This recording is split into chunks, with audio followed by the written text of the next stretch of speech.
first question is super broad. Tell me about any history that you know about her, and like when she was built, and so on. The boat was built in 1929. There has been some argument as to who built the boat. When I bought it, it was reportedly built by Scansey.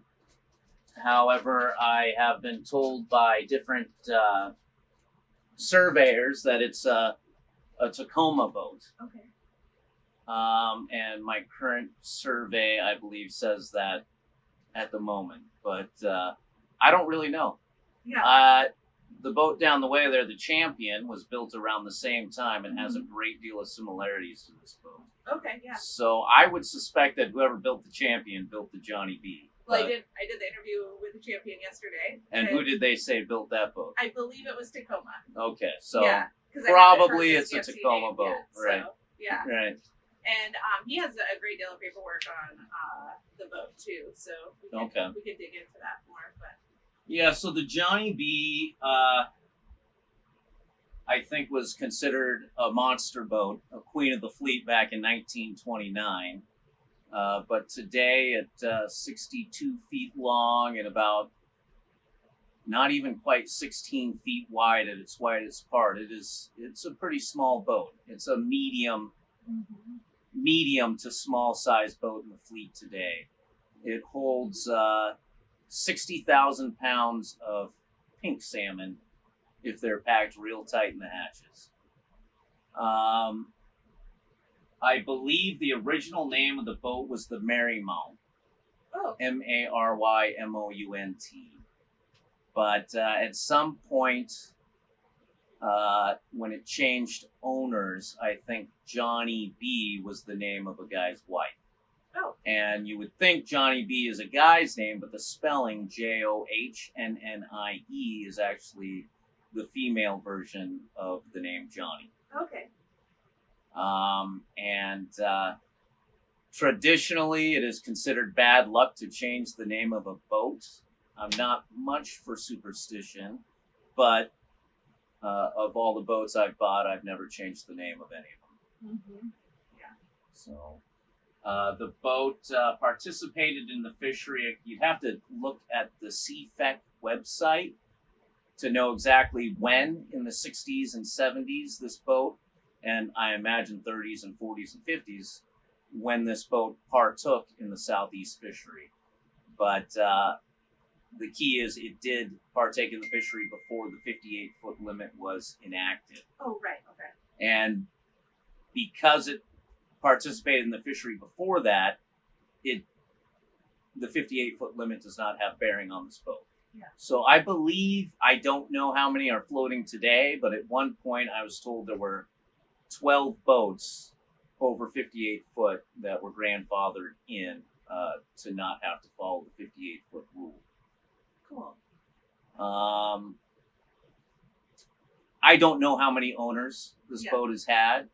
I'm sure if you did some research, you could probably figure it out, but I honestly don't know. I know several families had it for multiple decades. I purchased the boat in 2009. Okay. And even then, it was considered an old, small boat. And I never thought I would own it as long as I have. But it's proven to be a very seaworthy boat. And, it was built back when we still had big, massive trees. Right. And the wood is good. It's still very solid.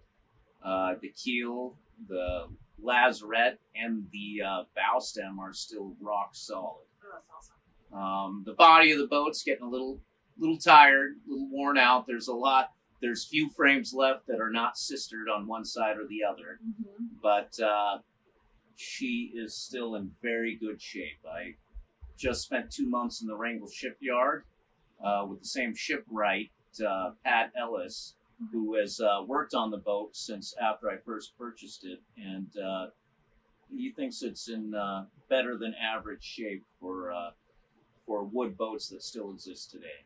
Excellent. Yeah, I don't know what else to say. Yeah, I think as part of that question, I think you've answered it. when and by whom built her. Obviously, she was built as a seiner.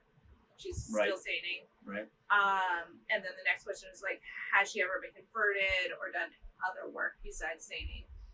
It's my understanding. People have told me that there was a guy who long-lined with it at one point, and he had it out in very big weather, very big seas. I was told this guy was insane and scared everyone with how crazy he was. Some people would probably say the same about me from where I fished it back in my earlier days. Yeah. But long lining is the only fishery I can think of. I don't have any way to confirm that. Right. But I've heard Yeah. that it was a long liner in the past. Okay. Yeah, when I first bought the boat, there were these giant, they looked like probably the size of an 80-gallon round drum tube in the bow under the forecastle. And back then, the engines that they had in these boats, they used air compression to start them. And that's what those tanks were. Oh. So that was another relic of the past to show how old this boat was. It took me like, 40 Sawzall blades and 100 grinder blades to cut those tanks out and get them out so I could put freshwater tanks up there. Yeah. But yeah, she's definitely one of the oldest boats I've ever walked around on. Cool. Yeah.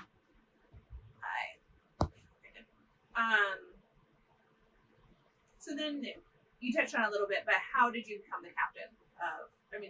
How did you come across her? It was difficult. This was actually the last boat I could have ever wanted to buy. I was a deckhand for 10 years on the Viking Maid over there. And before that, I was a deckhand on the Quaker Maid for Don Zink. And the year before that, I was on a gill netter on the Tammy with Sean Hazeltine. Okay, so I experienced a few different fisheries. I saw it from a few different angles. Yeah. And I never thought I would be a boat captain. I started in high school and then I went to college, always assuming I would have a white collar career after college. But something always drew me back. I really enjoyed working on the Viking Maid. I really enjoyed working for Russell. He made it fun, and all this is just so exciting. Yeah. Especially when you're a young kid. Yeah. And I'm not quite sure. I was going to go to law school. I was maybe going to be a commercial pilot. And then the other option was, well, maybe I should just be a fisherman. Mm-hmm. And it was kind of almost a flip of the coin that between the three, I decided to go ahead and become a captain. I was real close. I went to flight school. I became a pilot. I almost got my commercial rating before I ran out of money. And then I almost went to law school, but something told me the fishery was about to take off in 2007 when I decided to go for it and started building the components to get a boat. I first bought a seine net from Harold Haynes, which was right when he first was going to leave the fishery. Uh-huh. And then I bought a skiff from my captain, Russell Cockrum, because he bought another skiff from his buddy who was upgrading. So he sold me his skiff at a good deal. So I had the skiff and the net and the permit before I bought the boat. Okay. And then in 2007, I decided to do it. But, it took all the money I had to get the permit and the net and the skiff. So I needed another season under my belt before I could be financially have the nut I needed to get a bank loan for the boat. And I spent 3 months driving the entire coast from Juneau all the way through Canada, Vancouver Island, all the way down to California. Okay. And I drove to every single harbor on the West Coast to look for boats, look for deals. And I found some amazing boats that were never listed online. Mm-hmm. And I was really close to sealing the deal on kind of a dream deal boat in Canada at the time. The U.S. dollar was strong. The Canadian loonie, or whatever you call it, was weak. And it was like a 20% discount on the exchange rate. And I found a gorgeous boat there. And I was about to seal the deal. I came home first to clear it with the bank Mm-hmm. and make sure I had enough to purchase the deal before I was going to shake hands with the guy, who was a Canadian miner. And at the time, the Canadian industry was basically over with. Mm-hmm. Fish farms and everything else had wiped out the wild stocks, Yeah. and the fishery was basically closed. Yeah. So not only was the Canadian money weak, but the fishery was almost non-existent. Yeah. So the boats were really cheap, and a lot of the aluminum boats you see today came from Canada. Oh, right. Yeah. At that same period in time. And I found another big, beautiful, giant boat, and the price was, I couldn't believe it. It was too good to be true. So I went home, I did my research on who built the boat, whether that hull was going to be corroded from electrolysis and this and that, and everything lined up and pointed perfect. So I tried calling this rich miner, Randy Rifle, and his secretary told me he was on vacation and she wasn't going to let me through to him on vacation. So for 3 days after the bank gave me the thumbs up, I called him back every single day. On the third day, he answered the phone and said, sorry, yesterday, a squid fisherman from California put a down payment of $25,000 on the boat. So I can't sell it to you now.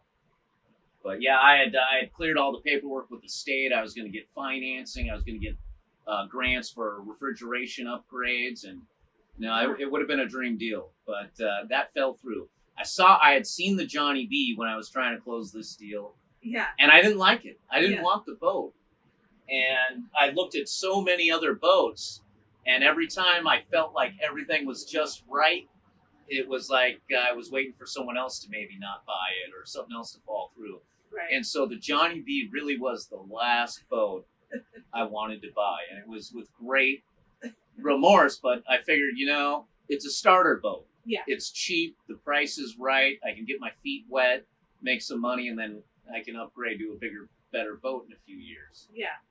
But it never happened. This boat worked so well for me, and again, because it was a cheap boat, Mm-hmm. and the overhead isn't so bad. Yeah. These other newer boats, the paint costs 3 times as much. Right. And, it's just, I know now because I have multiple boats down in California. Yeah. Since that squid fisherman beat me to the punch, I went and got involved in that fishery. Right. But yeah, I have a fiberglass boat and a steel boat down there, and the maintenance on them is way more. Everybody says, oh, the maintenance on a wood boat's so hard. Yeah. Well, it's a lot cheaper, actually. That's Yeah, right. it's a can of worms. They've all got rot all over, and you got to keep ahead of it and work hard on your maintenance schedule. But it's still cheaper. Yeah. Still cheaper than maintaining these fancier, newer boats because all the components cost so much more on the newer boats. Oh yeah. So that was a long-winded answer, but I think that answers You your got question. it. Yeah. Absolutely. Do you fish around that squid boat? No, the boats I have in California never leave California. Yeah. Oh no, I'm sorry. What I meant is the one that got away. Oh yes, I've Yeah. seen that boat. So originally the deal was I was going to be able to get that boat for about $300,000 US. Mm-hmm. And in a couple of years after the guy bought that boat, it resold for about 1.3 million, and now it's listed for 1.6 million. Yeah, so that was the deal I let get away. But you know, in every Nothing you could have done. in every loss or failure, there's an opportunity to learn, and I learned. Yeah. I learned. I never let a deal get away from me again. Right. It's Yeah. not on boats. Yeah. All right, cool. So, you've answered this a little bit, but what makes her unique? Is there something in that you think I should concentrate on getting pictures of? Well, I mean, there's a lot of unique things about a boat that was built in 1929. Right. But the one unique thing about other wood boats is because of the fact that this boat is so old, it's in better shape now than a lot of wooden boats built in the 50s and 60s. Oh, okay. Because, we'd cut down a lot of trees in those 20 or 30 years. Right. And you didn't have you didn't have those really old trees where the wood is really solid, really thick, and really strong. Mm-hmm. So it's actually in better shape than a lot of boats that are 20, 30 years younger than it. Yeah. The fact that it's long makes it a difficult boat to work on. It's long and it's narrow. Mm-hmm. And the reason that makes it difficult, you got to have the deckhand's got to be tougher on this boat Okay. than most boats because, the back deck where you pile the net, it's longer and it's narrower. So okay. if you have a full-size net, Mm-hmm. and the net, which I bought from Harold Haynes, was one of the biggest, baddest nets at the time, it barely fits on this boat. It almost sinks the boat because it's so big and heavy. Yeah.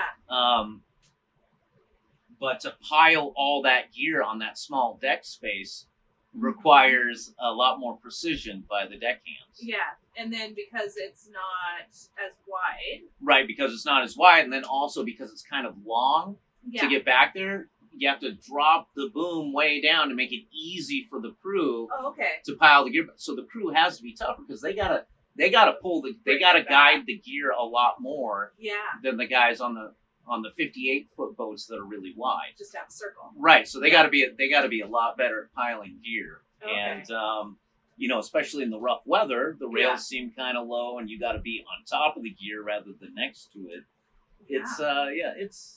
It makes it tough. Yeah.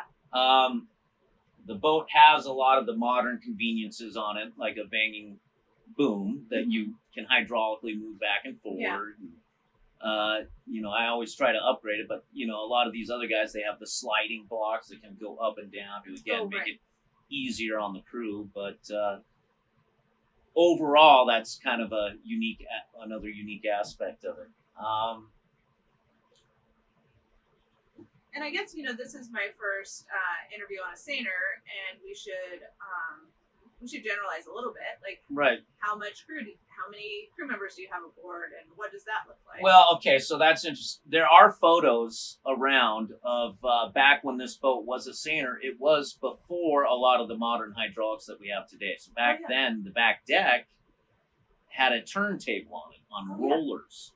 So the crew would stand on there and they'd pull the net in by hand. We didn't have a power block to lift it up. And the turntable would rotate with them I've obviously never done this. This was back before the 60s, I think, that they had to do it like this. Probably back before the 50s. Yeah.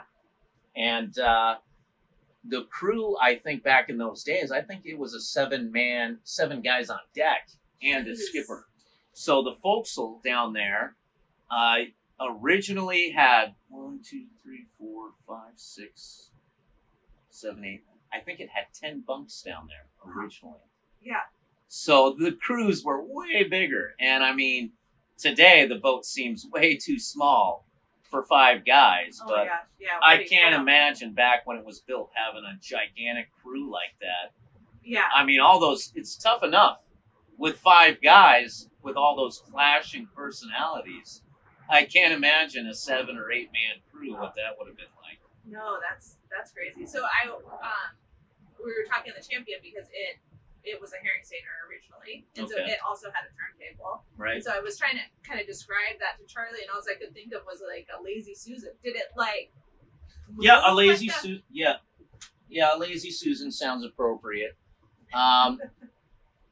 If I can find the photo I have of it somewhere, I'll send it to you. A black and white photo before there was a wheelhouse. This used to be a flying bridge. They were all flying bridges back then, like the Champion still is today. Yeah. So it was just a big round table on the back, and I've never seen it in person, but I would imagine there were tracks, circular tracks and wheels on it, so that as the crew's pulling, the whole net pile would shift with them, so they don't got to move around. They just stay in one place and pull. Yeah. Like I said, I've never seen this, but that's the only way I could imagine it. That's so interesting to think about. And it's also incredible to think about all of those people on this boat. That's mind-blowing. Yeah. Well, and I think one of my favorite things that I've heard guys say is, back then the boats were made out of wood and the men were made out of steel. Today the boats are made out of steel and the men are made out of wood. A lot of fishermen like to think they're the toughest guys in the world, doing the toughest fishery out there. And I just think, well, if any one of us could go meet the guys back in the 20s, they could kick the snot out of us with their pinky fingers, I'm sure. Yeah. Well. All right. Well, and again, you addressed this a little bit, but has anyone shared stories with her or with you about her past? I don't really have a lot of stories about her past. Just little insights here and there, like the crazy guy who took it long lining and tried to kill us, and then this family or that family owned it for 20, 30 years. Yeah. But I haven't really heard any great stories. Yeah. Yeah. Well, that's all right. But I made plenty of my own. You made, yeah. Well, that's a question coming up. I really want to lean back here, but I will die. So I'm gonna put my legs down. So Well, you can move here. This will probably be a lot more comfortable for you. Oh, sorry. Let's see. Thank you. So then, how has the fishing industry changed in your lifetime? I mean, the equipment's gotten a lot better. The equipment's gotten a lot more effective. Things are a lot smoother with all the newer equipment people can put on the boats. I think probably the biggest thing, which actually happened before I entered the industry about 24 years ago, was refrigeration. Oh, right. Yeah. And I think that really became a leading factor in the late 90s. Mm-hmm. When I first bought this boat, there were still boats that didn't have RSW. Mm-hmm. There were boats that were slush boats, but nobody will buy those fish anymore. You can't participate without refrigeration now. Yeah. And I think that was the biggest change in the industry just before I entered it.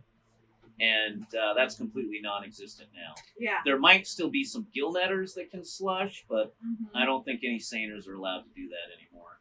Yeah. As far as equipment goes, I mean, deck winches have gotten better. Like I was telling you before, sliding boot locks on the boom.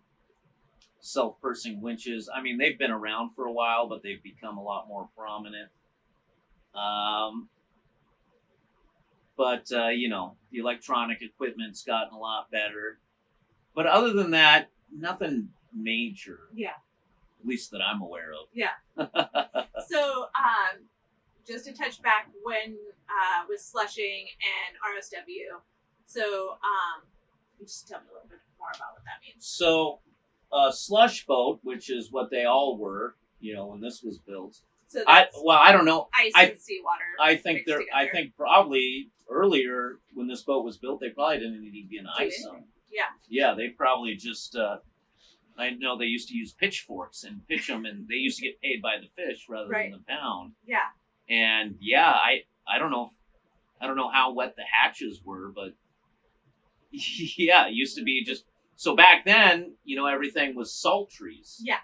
So they would brine and salt the fish. Yeah. In big barrels full of salt and raw fish. Yeah. So the quality wasn't. The quality wasn't great, and I'm sure they had to deliver every day. Right. Now, with RSW, which is refrigerated salt water, we have. It's kind of like the guts of a refrigerator.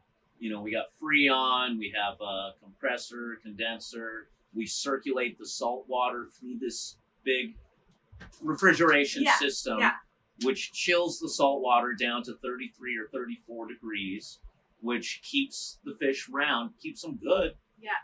For, I think, sometimes, 3 or 4 days from the time they're caught to the time they're delivered via a tender. Yeah.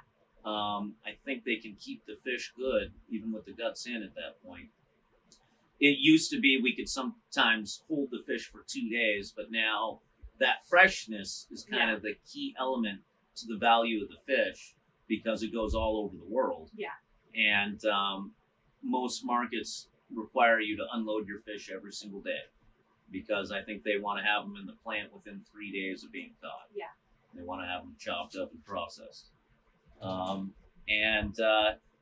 It's another complex system. Yeah. Costs a lot of money and maintenance to upkeep, But thankfully, the engine room on this boat was made big enough that the system fits in there. Cool. Excellent. Yeah, I appreciate that because it's we've talked a lot about with me doing interviews because what's the difference between someone that's never been on a fishing boat and so I'm like, wait, Right. people don't know what Right. RSW Nope. is. Yeah. The average I appreciate that you know that I non-industry know. layman would have no idea what RSW is. Right. So thank you. And okay, so here's the stories. Do you have a favorite story about the fish, about the boat or fishing you'd like to pass on? Maybe the best day or maybe the worst day, a close call. So many stories.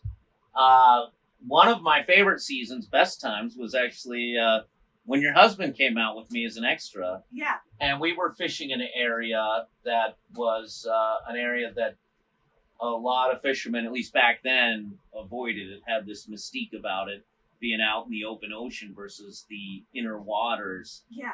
And yeah, it gets crazy and scary out there. But we catch a lot of fish out there. I don't think that's a secret. Yeah. If you got a boat and the equipment and the gear that you can fish out on the open ocean, you tend to catch a lot more fish. No matter where in Alaska you are, you're out there where they live, you know? Right. And you intercept a lot of fish. That's where they're at their thickest, you know, the upstream. Yeah.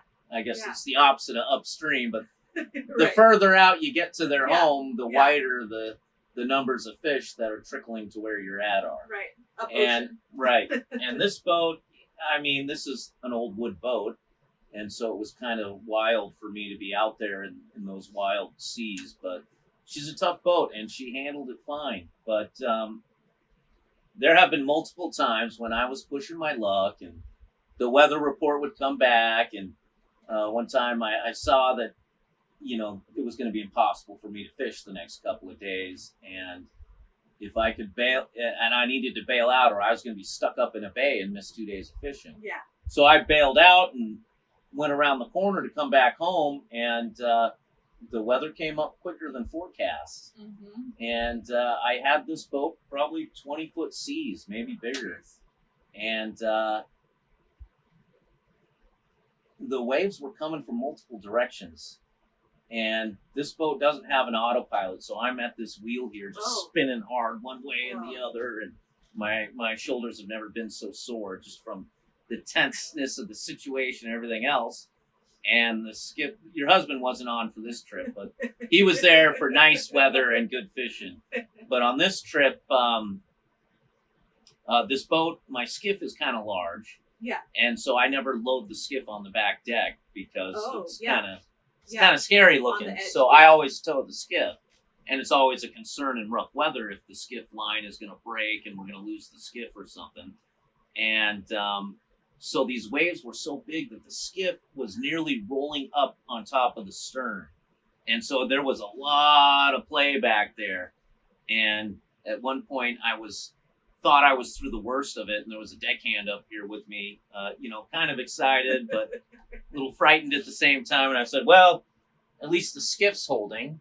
And right after I said that, I heard a little clink, and I looked back, and the mousetrap had given way, or no, the line had snapped on the mousetrap, and then the safety snapped at the same time, and there goes the skiff. And so I didn't want to lose my skiff, so I slowed down and I turned around, and I had two deckhands standing on the outside rail on the bow as I gently nosed up to the skiff, with it going way up, nearly as high as my wheelhouse windows, and then the big boat going way up over the skiff. And it was very, very tedious getting back there and having a guy jump into the skiff. You had to jump in, yeah. Yeah, they had to literally standing outside the bow of the rail with their feet on the guard, just in those waves, and jumped into the skiff and got back and hooked her back up, and we kept going. And then the tide changed. When the tide changes, if it changes the wrong way, the weather gets twice as bad. Yeah. And so the tide changed. We had to turn and dive up into a bay, and the boat took a couple rolls before we got there, because whenever you're making turns in big weather, you know, you don't want to get caught broadside, Yeah. especially in big waves like that, because that's when the boat can roll over. But I had waves coming from multiple directions, Yeah. and it was time to make the turn. I overshot the bay just so I could have the angle just right Yeah. for when I turned, so I'm Yeah. not in the trough. And I got the angle just right in the end, but making that final turn to go back up into the bay, Yeah. suddenly this rogue wave comes from the other direction, and the boat laid over flat sideways. Like, I don't know. I couldn't see the deck, but I could, you know, we were laid over. It's Yeah. hard to know. Right. I couldn't pull out a tape measure, Right. but it But you seemed felt it. it Yeah. seemed like I could have put my hand out the window and touched the water. Wow. And I spun the wheel as hard as I could the other way, and I ducked down low. I'm just squatting and holding on for dear life. And I thought for a moment, this is it. I pushed it too far. It's over. And then it seemed like the boat stayed pinned there for 10, 12, I don't know, it felt Yeah. like a lifetime. Yeah. And then it came back up. We didn't get any water in the galley or inside anywhere, but Yeah. I thought we were done. That was it. Yeah. And so then we made it up in the bay. We anchored up, and I went back there to the stern, and with the skiff rolling up on the stern as much as it did, it peeled open the stern of the boat like a tin can, like a soda pop can.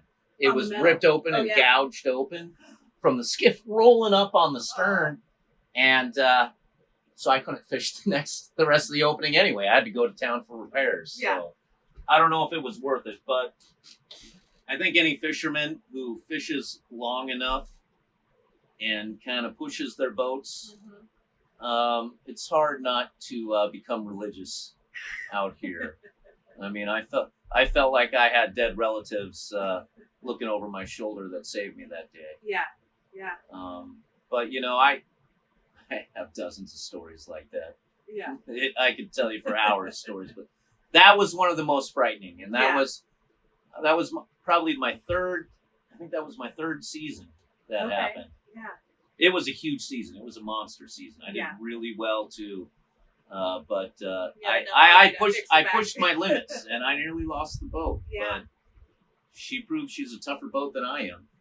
Well, thank you for bringing Charlie back safe. I was pregnant that season. Well, Going out. he wasn't on that trip. Yeah. He came. I don't know, 2 or 3 weeks later, and I think he had a great time. Yeah, he did. He talks about it still. Yeah. Yeah. It's great. Yeah. He's always like, "So are you ready to go seining?" I'm like, I just don't think I can file web.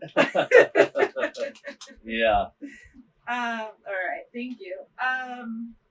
So then, you know, fishing isn't an easy lifestyle, obviously. What keeps you going? I was very passionate about it. I mean, Yeah. I started when I was 15, and I'm 39 now. I think 24, 25 years I've been doing this. Yeah. And I think, you know, I was lucky to work with captains that made it fun. I mean, the first guy I ever worked for is still my best friend today. He was the same age as me on a gill netter that his dad sponsored for him, and we were just a couple teenagers out there figuring it out Yeah. and having a great time on the weekends, being out in nature. Yeah.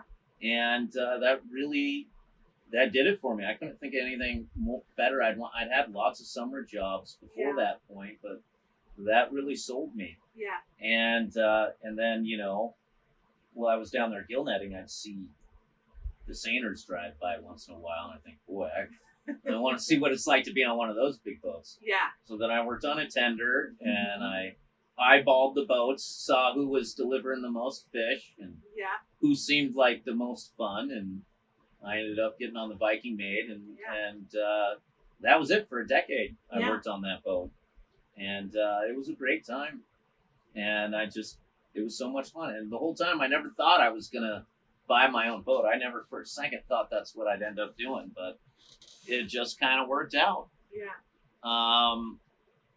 But yeah, it's tough. It's tough. And after 24, 25 years, and the way fishing's been the last few seasons, it has been tough. I don't think the fishing's been this poor in living memory. I know they had a real rough time in the late 90s. Mm-hmm. The permits, if you go on CFAC and you look at the history of the permit values, Oh yeah. you could see a big dip back there in the late 90s. I think at one time these permits were going for under $20,000. And then at the peak of my career, they were worth 400 grand. And now they're back down to less than half that. Okay. Yeah. So if you look at the history, there's a clear ebb and flow with those prices. Yeah, it's very cyclical. So now that I'm in the middle of the worst that it could be, yeah, it makes you question, right, what are you doing? Because yeah. A few bad seasons and everything you've worked for your whole career could just evaporate, snap of the fingers. And you never know. But when I bought into it, I never thought I would get really rich or anything. Mm-hmm. And I bought in because I loved it, because I loved the lifestyle. Yeah. But I don't know. I don't know if I can do this until I'm 60 or 70. Yeah. I still got a long haul to get there. So I don't know. We'll see what happens. You're going out this season anyway.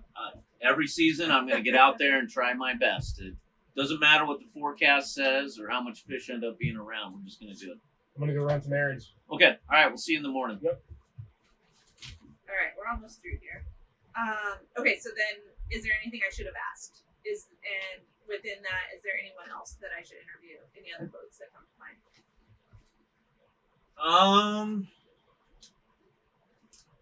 Well, there's not a lot of old wooden boats left. Right. Yeah. I mean, I suppose I could think about it, look through my phone book, and give Okay, you some names of guys with really old boats. I know there's still some pretty old trollers around. There's still a few of those kicking around, and some of them are in great shape. But in the seine industry, boy, I don't know. I'm not the most social of fishermen. A lot of these guys, they know everybody. They pride themselves in knowing who owns what boat, what their story. Yeah. I'm not that guy. Yeah.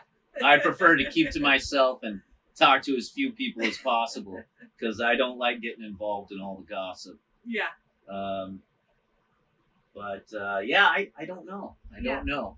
I was talking to Steve. We talked a little bit about how the fishing community is a community within that bigger community, and it has all of its own. Yeah, I mean, it's a small world. Every industry is a small world. Once you get into it, everybody knows everybody in that industry. Yeah. And it's commonly understood that if another boat is in need, doesn't matter what you're doing, you got to drop what you're doing and go to help. Right. And I know these guys in the Ketchikan area in particular are really good about that. The group of guys I grew up learning from, they do look out for one another, and they do care a lot about the resource. They care about following the rules and protecting our fish, because the guys who are in it breaking the rules, pirating this, pirating that, you're shooting yourself in the foot. Yeah. And the guys down here in particular, the group that I grew up with, they're really good about that. They're really careful to make sure we protect our resource, because it's what we got. Yeah. Want it to be there. Yeah. Right. I mean, especially nowadays, there's documentaries coming out that make us all look like the devil, but they're not telling the full story. Yeah. They're looking at the perspective of the big boats from other countries run by the government, and they don't care. They're just out to kill as much as they can, as quick as they can. Yeah. And the unique thing here in Southeast Alaska is our cooperation with Fish and Game. And we try to protect this. This is a sustainable fishery. Yeah. And we care about it more than the Greenpeace people, more than the tree huggers. We care a lot more about our resource than they give us credit for. Right. And these are family-owned businesses. These are family people, and they're hard-working, salt-of-the-earth people. So I think it's important that the rest of the world understand fishermen aren't villains. Right. Yeah. Most of us are care more about the environment than the people who think we don't. Right. I'm not sure That's perfect. if that was your question or what else you were going for, but I think that's an important point that people need to understand in this day and age. Yeah, thank you.